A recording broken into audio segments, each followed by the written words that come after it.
Directo 01, ya está. Ya está. Ya va a estar transmitiendo. Bueno, vamos a ver.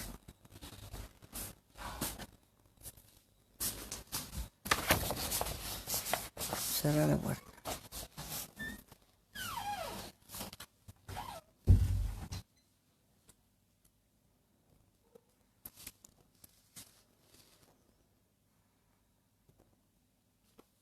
Bueno, voy a esperar hasta 8:05 para ver que se conecten todos y comenzamos la clase. Tenemos un minutito más. Por favor, cuando se conecten, vayan haciéndomelo saber con un dedito, con un corazón, con una palabra, para que yo me entere que están conectados. Y si lo ven en diferido en otro momento, también pongan que lo están viendo.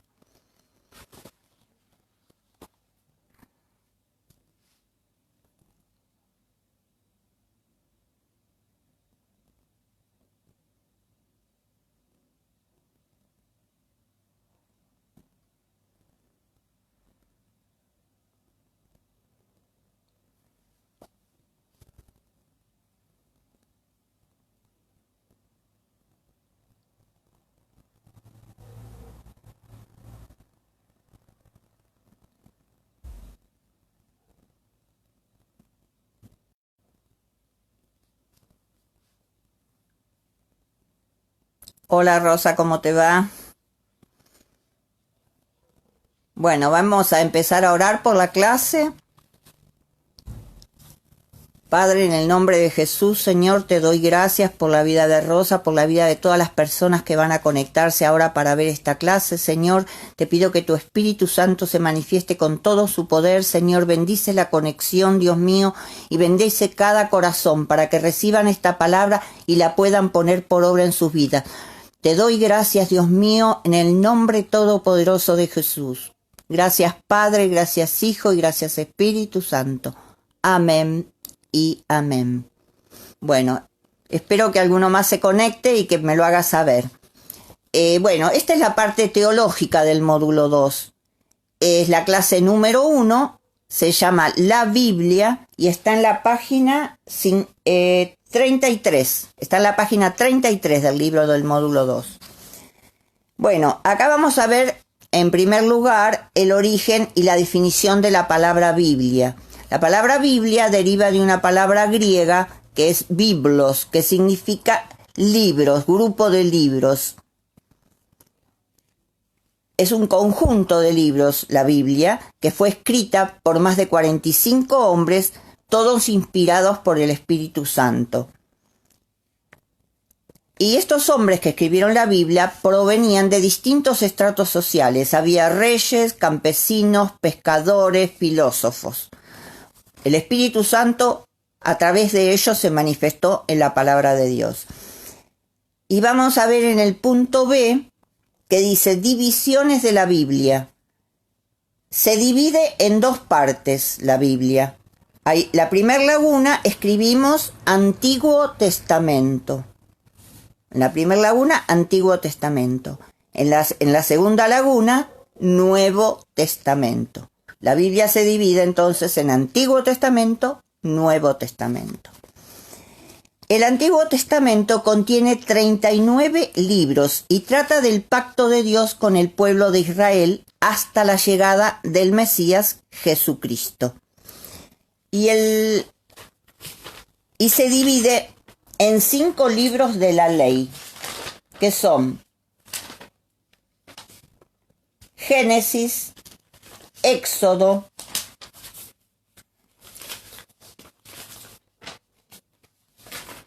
Levítico, Números y Deuteronomio. O sea, son 5 libros, los 5 libros de la ley se llaman. Y se llaman el Pentateuco también, porque son 5 libros. Génesis, Éxodo, Levítico, Números y Deuteronomio. Esos son los primeros 5 libros de la Biblia, del Antiguo Testamento. Después hay 5 libros, 12 libros de historia. 12 libros de historia, que son Josué, Jueces, Ruth, Primera y Segunda de Samuel, Primera y Segunda de Reyes, Primera y Segunda de Crónicas, Esdras, Nehemías y Esther. Tiene también 5 libros de poesía, el Antiguo Testamento, que son Job, Salmos, Proverbios, Eclesiastés, Cantar de los Cantares. Esos son libros de poesía. También hay 5 libros de profetas mayores, que son Isaías, Jeremías, Lamentaciones, Ezequiel y Daniel. Y 12 libros de profetas menores, que son Oseas, Joel, Amós, Abdías, Jonás, Miqueas, Nahum, Habacuc, Sofonías, Ageo, Zacarías y Malaquías.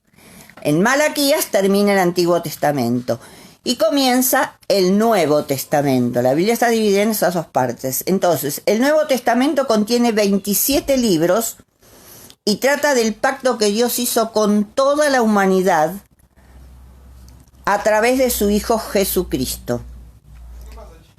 Y se divide en 4, el Nuevo Testamento se divide en 4 evangelios, que son San Mateo, San Marcos, San Lucas y San Juan. Esos son los 4 evangelios.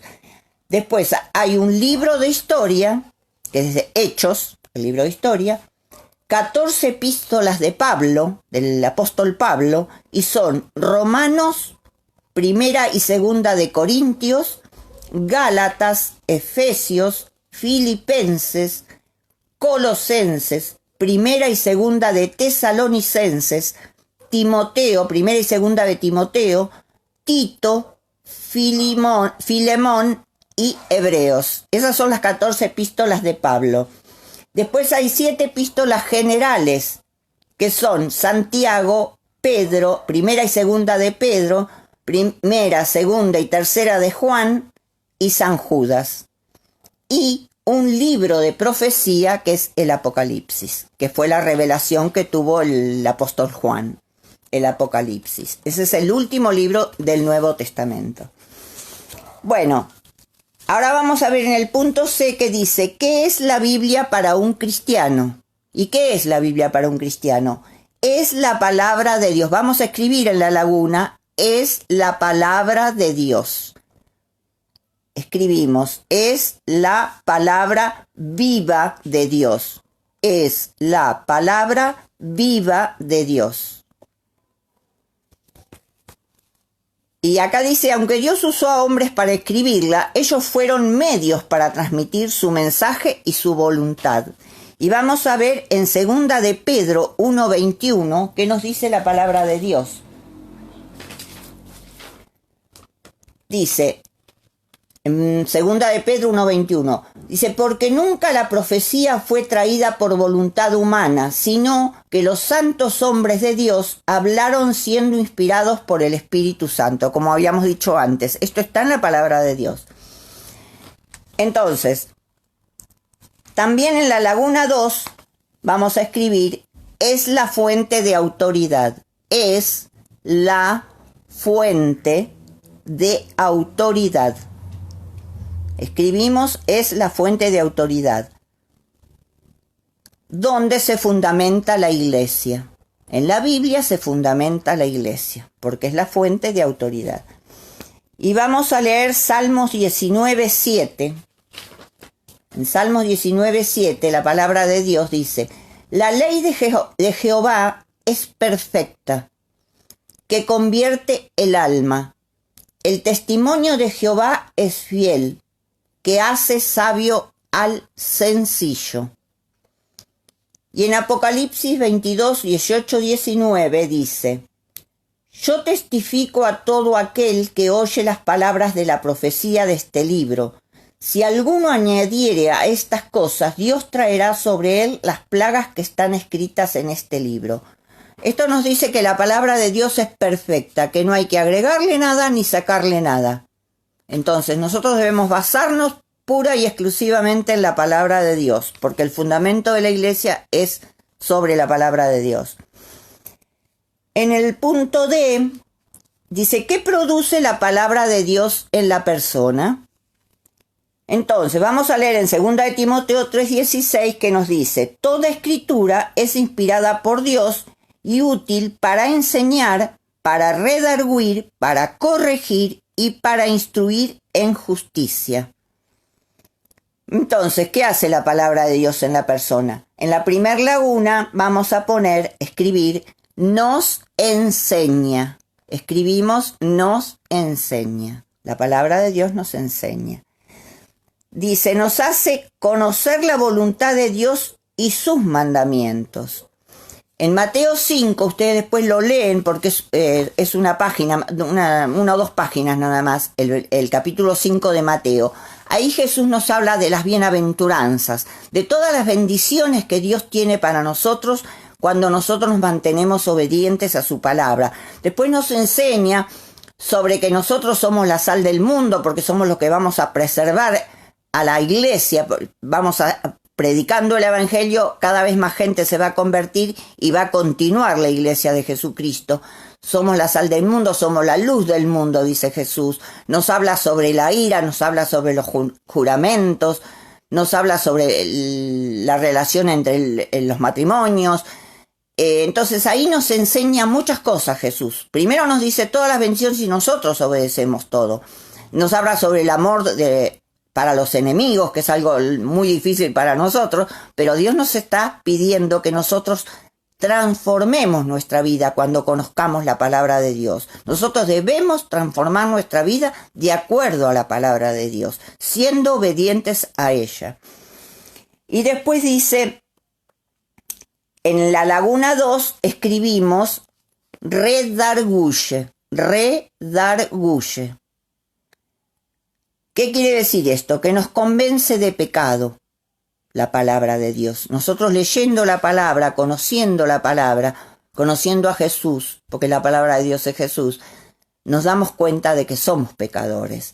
Y acá en Hechos 2:37 dice, al oír esto, se compungieron de corazón y dijeron a Pedro y a los otros apóstoles, varones hermanos, ¿qué haremos?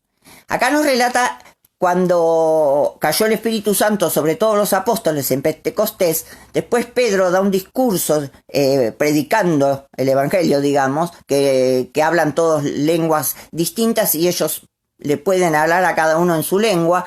Entonces quedan tan asombrados que se convencen de que realmente son pecadores. Entonces les preguntan, ¿qué tenemos que hacer para poder recibir a Jesús? Que es lo que toda persona cuando uno le predica y le explica cómo es el evangelio de Dios, pregunta comúnmente eso, ¿qué tengo que hacer? Entonces ahí la persona se da cuenta, se convence de que realmente somos pecadores y que necesitamos de Dios. Y después en la laguna 3 dice, nos corrige. Escribimos, nos corrige. Dice, nos marca con claridad el camino de la verdad.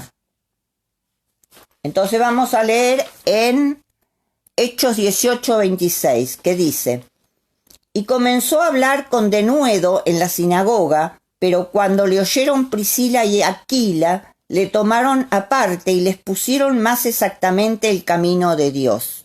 Acá nos cuenta un momento en que Apolos, que era un judío de Alejandría, él tenía mucha elocuencia para hablar, conocía mucho las escrituras, entonces él hablaba mucho y hablaba bien, pero él no conocía nada más que el bautismo de Juan, él no conocía el bautismo del Espíritu Santo.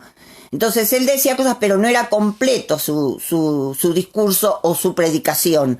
Entonces Aquila y Priscila, que eran un matrimonio, lo llaman aparte y le explican todo. Y él después fue una persona muy importante en la predicación del Evangelio junto a Pablo y a otros apóstoles.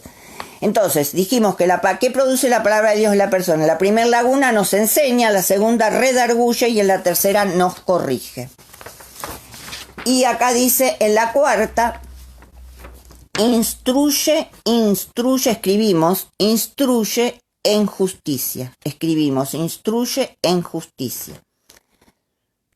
Nos indica cómo actuar en todas las áreas de nuestra vida. La palabra de Dios es muy completa y nos enseña cómo actuar en cada área de nuestra vida. Si nosotros leemos Efesios 5, ahí nos damos cuenta todas las enseñanzas que Dios tiene para nosotros. Es muy importante por eso leer la palabra de Dios. Ustedes después lean Efesios 5 y van a ver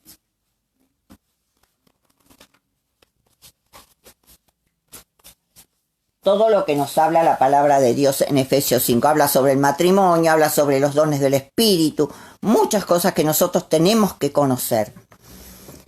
En la Laguna 5 escribimos, nos habla, escribimos. Dice, cada día Dios ministra a través de su palabra, lo que decíamos recién, nos enseña cosas que nos hace ver cómo estamos nosotros espiritualmente, si estamos bien, si estamos mal y qué debemos corregir. Entonces nos habla. Dios nos habla solo por su palabra, por medio de su palabra. Bueno, ahora vamos a ver en el punto E, dice, ¿qué símbolos se usan para referirse a la palabra de Dios? ¿Qué símbolos se usan? En la Laguna 1 escribimos, espada de 2 filos. Espada de 2 filos. Y vamos a ver Hebreos 4:12. Hebreos 4:12. Dice, porque la palabra de Dios es viva y eficaz, y más cortante que toda espada de 2 filos, y penetra hasta partir el alma y el espíritu, las coyunturas y los tuétanos, y discierne los pensamientos y las intenciones del corazón. Esto que dice que la palabra de Dios penetra hasta lo más profundo de nuestro corazón y nos hace ver cómo está nuestro corazón, cómo estamos, dice. La palabra de Dios tiene poder y tiene vida. La palabra de Dios penetra hasta lo más profundo de nuestro corazón, examina nuestros pensamientos y deja en claro si son buenos o si son malos. Mediante la palabra de Dios nosotros nos vamos a dar cuenta cómo estamos. Por eso se dice que a veces que la Biblia es como un espejo donde nos vemos el alma y nos damos cuenta cómo estamos. Por medio de la palabra de Dios, porque llega hasta lo más profundo de nuestro corazón. Toca tanto al que la da como al que la recibe. Por otro lado, separa el alma del espíritu. O sea, el que está dando la palabra, como estoy dando yo, recibo también cosas como las reciben ustedes. Entonces, toca tanto al que la da como al que la recibe.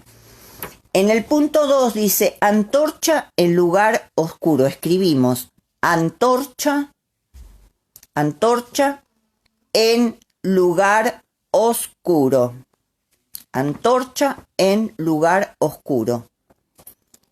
Y vamos a ver en 2 de Pedro 1:19. Dice, tenemos también la palabra profética más segura, a la cual hacéis bien en estar atentos, como a una antorcha que alumbra en lugar oscuro, hasta que el día esclarezca y el lucero de la mañana salga en vuestros corazones. Esto quiere decir que tenemos la seguridad de que el mensaje de Dios que anunciaban los profetas antiguamente, ahí lo está diciendo Pedro, los apóstoles, es la verdad, la palabra de Dios. Dice, por eso él dice, préstenle atención. Él dice, es la profecía más segura, préstenle atención. Estén atentos a este mensaje porque les enseñará a vivir para que sus vidas sean transformadas. Nosotros cuando conocemos la palabra de Dios, nuestra vida tiene que ser transformada. Debemos permitir que el Espíritu Santo se manifieste en nuestras vidas y que nosotros cambiemos de vida, que no nos comportemos como antes de conocer a Dios, sino que nuestros hábitos vayan siendo cambiados por los hábitos buenos, por los frutos del Espíritu Santo en nuestro corazón. Y en la Laguna 3 escribimos, fuego que purifica y martillo que golpea. y martillo que golpea. Fuego que purifica y martillo que golpea. Y vamos a ver Jeremías 23, 29, que todo está en la palabra de Dios. En Jeremías 23, dice Jeremías 23, 29.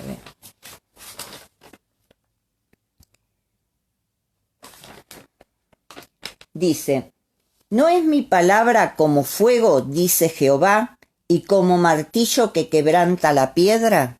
Claro, esto quiere decir que cuando nosotros conocemos la palabra de Dios, hay cosas que nosotros teníamos antes que no las vamos a tener más porque nosotros vamos a permitir el mover del Espíritu. Y eso va a ser como quemado lo que nos sirve en nosotros. Y después cuando dice golpea como martillo, es como que va insistiendo nosotros en nuestra vida. Nosotros tenemos que ser perseverantes con la palabra de Dios para poder ser restaurados y ser transformados por la palabra de Dios. Por eso dice fuego que purifica y martillo que golpea. Ahora, ¿cómo se interpreta la Biblia? Dice en el punto F. Y en Juan 14, 26 dice, mas el Consolador, el Espíritu Santo, a quien el Padre enviará en mi nombre, Él os enseñará todas las cosas y os recordará todo lo que yo os he dicho.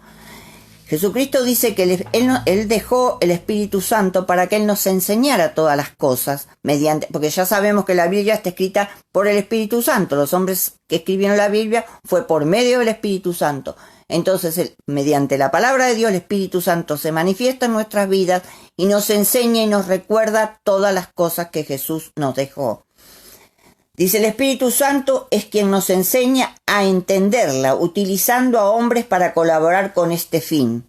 Hombres que también permiten que el Espíritu Santo se manifieste en ellos. Existen refuerzos para una mejor comprensión por medio de libros. Nosotros podemos leer libros cristianos que escribió otra persona, creyente también, que nos van a ayudar, nos van a acompañar, pero ninguno de los libros que puede escribir, cualquiera que escriba libros, puede reemplazar a la Biblia. Nosotros, nuestra fuente de seguridad y donde nosotros debemos ir a buscar siempre lo que necesitamos es en la Biblia. Porque dice, a veces son referencias, los libros, concordancias, comentarios bíblicos y todo eso nos ayuda, pero nada reemplaza la Biblia. Ningún libro reemplaza la Biblia. Nos ayudan a comprender, nos sirven, sí, pero ningún libro reemplaza a la Biblia. Entonces dice, ¿cuál es el mensaje central de la Biblia? ¿Cuál es el mensaje central? Es Jesucristo. Entonces en la laguna G escribimos Jesucristo. El mensaje central de la Biblia es Jesucristo. Dice, Él es el Redentor de la humanidad, el principio y fin de todas las cosas. Jesucristo es el Redentor de la humanidad, es el principio y el fin de todas las cosas. Y vamos a leer Colosenses 1, del 15 al 20. La palabra de Dios dice, Él es la imagen del Dios invisible, el primogénito de toda creación, porque en Él fueron creadas todas las cosas, las que hay en los cielos y las que hay en la tierra, visibles e invisibles, sean tronos, sean dominios, sean principados, sean potestades, todo fue creado por medio de Él y para Él. Y Él es antes de todas las cosas, y todas las cosas en Él subsisten. Y Él es la cabeza del cuerpo, que es la iglesia, el que es el principio, el primogénito de entre los muertos, para que en todo tenga la preeminencia, por cuanto agradó al Padre que en él habitase toda la plenitud.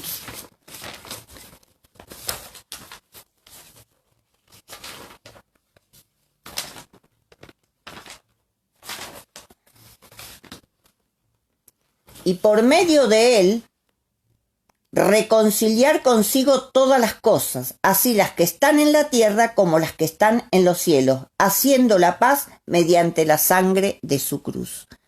Jesús es el que vino a reconciliarnos con Dios. Él es el principio y es el fin, y no hay nadie más grande que Él, ni nadie está sobre Él. Él está sobre todo. Entonces, porque acá nos dice, no hay principados, ni tronos, ni señorío, todo Jesús está sobre todo. Por eso nunca nos olvidemos cuando estemos en una dificultad, en algún problema, que Jesús es más grande que todo. Miremos a Jesús, confiemos en Jesús, pidámosle a Jesús, y nosotros debemos ser obedientes a la palabra de Dios y confiar en Dios.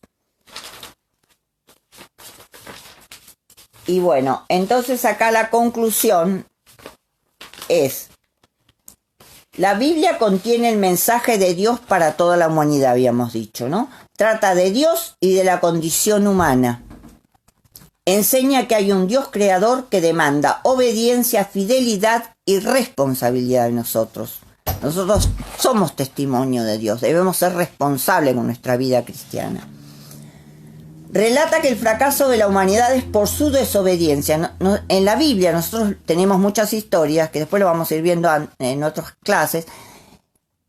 Esas historias nos muestran que cuando las personas no obedecieron a Dios, fracasaron en sus vidas. Entonces, debemos ser obedientes a Dios para que nuestra vida sea plena y sea transformada por la palabra de Dios, como habíamos dicho antes. Y vamos a ver la conclusión acá, dice: si nuestro corazón se alinea al corazón de Dios, si nosotros estamos alineados al corazón de Dios, somos obedientes a su palabra, confiamos en Él, somos fieles, todos los días lo buscamos en oración. ¿Qué pasa? Ahí estamos alineados al corazón de Dios, tenemos comunión con Dios. Entonces, su deseo va a ser el nuestro. Nosotros vamos a tener el mismo deseo de Dios. Vamos a querer hacer las cosas que Dios nos dice en su palabra. Dice que toda nuestra generación escuche las buenas nuevas y nuestra ciudad sea ganada para Cristo. Vamos a querer eso, lo que Dios quiere, que en el Evangelio corra, que sea predicado en todas partes, a toda persona que aún no conoce a Dios. Entonces vamos a ganar la ciudad para Cristo y también el país. Debemos, dice, conocer la Biblia para conocer su voluntad y su plan. En la Biblia está el plan de Dios para la vida de cada uno de nosotros. Si nosotros obedecemos la palabra de Dios, se cumple el plan y la obra de Dios en nuestras vidas y el propósito que Dios tiene con cada uno de nosotros. Entonces, dice, su voluntad y su plan. Muchos libros, dice, pueden ayudarnos y edificarnos, pero ninguno la reemplaza. Ella no se revela a Jesucristo y es palabra viva. Lo que decíamos antes. Muchos libros nos pueden ayudar, pero ninguno reemplaza la palabra de Dios, porque la palabra de Dios es viva. Entonces, como dijimos al principio, la Biblia es la palabra viva de Dios. Tengámoslo presente. Por eso busquemos, cuando nosotros necesitamos algo, siempre buscar en la Biblia. Bueno, acá terminó la clase. Les agradezco mucho que se hayan conectado y vamos a orar por esta clase.